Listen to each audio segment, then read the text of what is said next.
The galaxy knew of human threats. Then our scouts arrived and changed everything. The Galactic Council chambers had never seen such unanimous terror. Representatives from 1,200 species, some who had warred for millennia, now sat in perfect agreement as they stared at the holographic displays floating above the central podium. The humans, wheezed Ambassador Kethra through her breathing apparatus, have finally left their system. A collective shudder rippled through the assembly. For 3 standard cycles, every civilization within 1,000 parsecs had monitored the Sol system with growing dread. The species that dwelt on the 3rd planet had demonstrated capabilities that defied galactic understanding of physics, biology, and sanity itself. They had witnessed humans survive in the vacuum of space with nothing but primitive suits. They had watched them dive into gravity wells that would crush any sensible being. Most terrifying of all, they had observed humans intentionally seeking out danger, calling it fun or extreme sports. The probe data is conclusive, continued Kethra, her tentacles trembling. 3 human vessels departed Sol System 47. Rotations ago, our long-range sensors classify them as scouts. The word hung in the air like a death sentence. If humans sent scouts, invasion would surely follow. The galaxy had seen this pattern before with the Void Reapers, the Stellar Plague, and the Entropy Cult.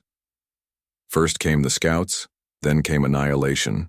Admiral Zextor of the Hegemony Defense Fleet stood, his carapace clicking with agitation. My forces are mobilizing as we speak. We must strike first, eliminate these scouts before they report back. It is our only chance. Murmurs of agreement echoed through the chamber until a new voice cut through the din. That may not be necessary. Every being turned toward the source. Commander Yila of the Centauri Collective, one of the few species brave enough to maintain distant observation posts near human space, had risen from her seat. Explain, demanded Kethra. Yila's bioluminescent patches flickered with uncertainty. We have established first contact with one of the scout vessels. The humans. They are not what we expected. The chamber erupted in panicked chittering and growls. Establishing contact with an invasion force was tantamount to treason. But Yila raised a webbed hand for silence. Listen to the transmission yourself. The holographic display shifted, and suddenly the chamber was filled with the image of a human female. She had short brown hair, kind eyes, and was smiling, an expression most species associated with baring teeth before an attack. Greetings. From the crew of UES Pathfinder, the human said in perfectly translated galactic standard. I'm Captain Sarah Chen, representing the United Earth Scouts. We come in peace, seeking friendship and knowledge. Several representatives fainted. Others began frantically updating their wills, but the human continued, seemingly oblivious to the terror she inspired. We've been monitoring your communications. Sorry about that, we're still learning galactic etiquette, and we understand there might be some concerns about our intentions. We'd like the opportunity to address those directly.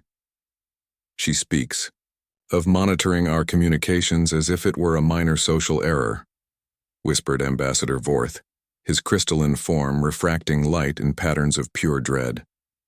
The recording continued. We know our reputation might precede us. Humans can seem pretty intense from the outside. We eat spicy food that could probably strip paint, we jump off cliffs for entertainment, and we have this weird thing about adopting dangerous predators as pets. But here's the thing about humanity. We don't conquer, we befriend. Admiral Zextor's mandibles clicked skeptically. Lies. No species achieves their technological level without conquest. But Captain Chen seemed to anticipate this objection. I know that sounds hard to believe. Most species expand through dominance or assimilation. Humans are different. We're pack-bonding specialists. We don't see enemies. We see potential friends who just haven't met us yet. The human's expression grew more earnest. Look, I get it. We probably seem terrifying. We survive in environments that would kill most beings. We take risks that seem insane, and we never back down from a challenge. But all of that? It's not about being aggressive, it's about protecting the people we care about. Yila stepped forward. There's more. They've made 3 additional contacts since this transmission. In each case, they offered aid, not demands. The mining colony at Rigel 7 was suffering equipment failures. The humans fixed their atmospheric processors for free. They asked for nothing but permission to continue their journey. Impossible, growled Admiral Zextor. No species acts without self-interest. That's just it, Yila replied, her patches pulsing with growing excitement. Helping others is their self-interest. Commander Chen explained it to me directly. Humans believe that the survival and happiness of any sentient being improves the universe for everyone. They call it the rising tide lifts all boats. The transmission continued, showing Captain Chen's crew working alongside alien beings, sharing meals, teaching human children via subspace communication to greet other species in their native languages. The images were more shocking than any weapon demonstration. Ambassador Kethra's breathing apparatus cycled rapidly. But the violence. We've seen their entertainment, their history. They are killers. Against those who threaten the innocent, Chen's voice confirmed from the recording.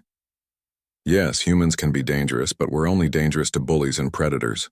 Everyone else, we invite them to dinner. As if summoned by the reference to food, the human produced a small container. Actually, I brought cookies for whoever wants to meet with us. They're chocolate chip. That's like concentrated happiness in edible form. Fair warning, though. Chocolate is toxic to about 40% of known species, so please check your biochemistry first. The chamber fell silent. Here was a being from a species that could survive atmospheric re-entry in emergency suits, offering baked goods and safety warnings in the same breath. Commander Yila's final words shattered 3,000 years of galactic military doctrine. I propose we accept their friendship. The humans aren't scouts for an invasion force. They're scouts for something far more dangerous to our old ways of thinking. They're scouts for a civilization that actually means it when they say they come in peace. As the Council debated humanity's offer of alliance, one truth became clear. The galaxy would never be the same. For the first time in recorded history, the most powerful species in the void had arrived not with weapons, but with cookies. And somehow, that was infinitely more transformative than any conquest could have been.